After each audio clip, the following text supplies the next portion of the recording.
On February 4, 1971, the company that manufactured the absolute pinnacle of luxury motor cars went completely bankrupt. The collapse of Rolls-Royce Limited happened virtually overnight, triggering shockwaves that the British Parliament described as a national tragedy. The entire disaster stemmed from a single contract. Rolls-Royce had agreed to build jet engines for a new American commercial airliner, the Lockheed L-1011 TriStar. To win the deal, Rolls-Royce promised an engine built with cutting-edge carbon fiber fan blades.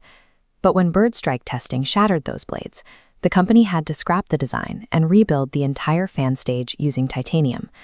The engineering delay and the added weight sent development costs spiraling out of control. With costs mounting, the company bled through every financial reserve it had.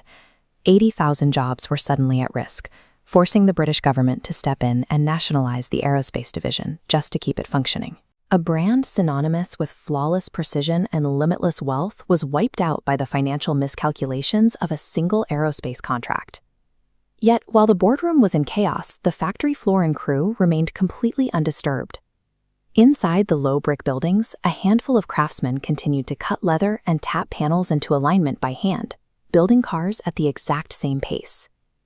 Because the government only wanted the aerospace division, the motor car business was cut loose. It was hastily spun off into a separate, orphaned entity left entirely to fend for itself. This presents a strange economic reality. When a parent corporation implodes, the assets are typically liquidated and the brand vanishes.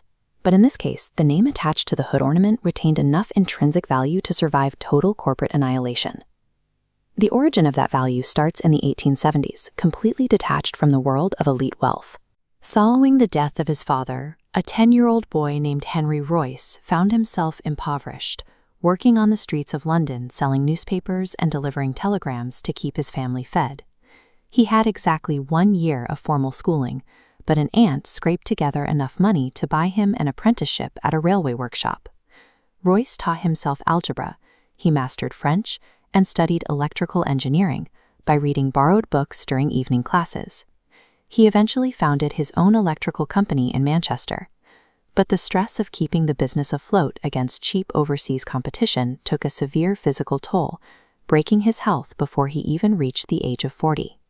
Surviving extreme poverty and physical exhaustion forged a very specific worldview.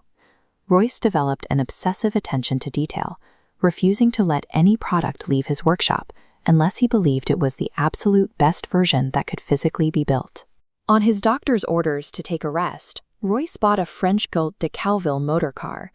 Rather than enjoying the novelty of motoring, he found the machine poorly made, unreliable, and offensive to his engineering standards. He got the car back to his workshop and took it apart piece by piece to understand its flaws, deciding that instead of tolerating the compromises, he would simply build something better. By 1904, he had designed his own 2-cylinder, 10-horsepower engine.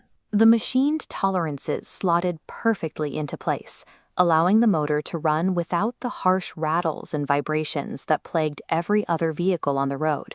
It operated exactly as intended, every single time. Word of this machine eventually reached Charles Rolls, an aristocratic aviator who ran a high-end car showroom in London. Rolls traveled to the Midland Hotel in Manchester, test drove the vehicle, and immediately struck a deal to sell every single car Royce could manufacture. A man who grew up with every possible advantage and a man who once went hungry on the streets combined their names, establishing a standard of engineering that didn't exist anywhere else. That standard was cemented in 1907 with the release of the Silver Ghost. The company drove 14,000 miles completely nonstop across rough roads without a single mechanical fault, prompting the British motoring press to crown it the best car in the world. Royce's absolute refusal to stop refining his designs pushed the company beyond automobiles and into the demanding requirements of military aviation engines. His engineering culture produced the massive V-12 engines that would eventually provide the speed and altitude capabilities for the Spitfire and Hurricane fighters of the Second World War.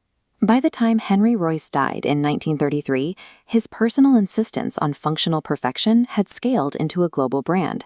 His name had become a literal synonym for absolute quality. But by the late 1960s, the executives running the Rolls-Royce Aero division had shifted away from Royce's philosophy of iterative engineering. To win against massive American competitors, they relied on high-risk corporate deal-making. When they sold the RB211 engine to Lockheed, they signed a fixed-price contract.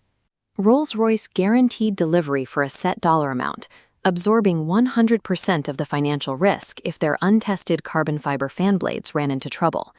This line graph maps the company's financial trajectory during the contract. You can see the flat revenue baseline here. But when the fan blades failed bird strike testing, the engineering team pivoted to heavier titanium. As a result, this red line representing development costs skyrockets exponentially above the fixed price limit. As the expenses climb higher, they consume every cash reserve the company has.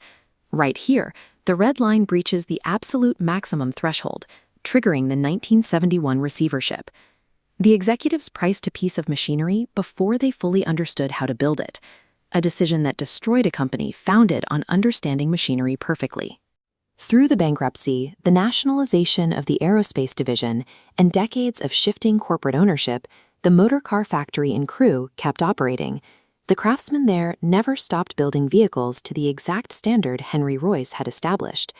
That dedication preserved the brand's value so well that in 1998, it sparked a fierce bidding war between Volkswagen and BMW.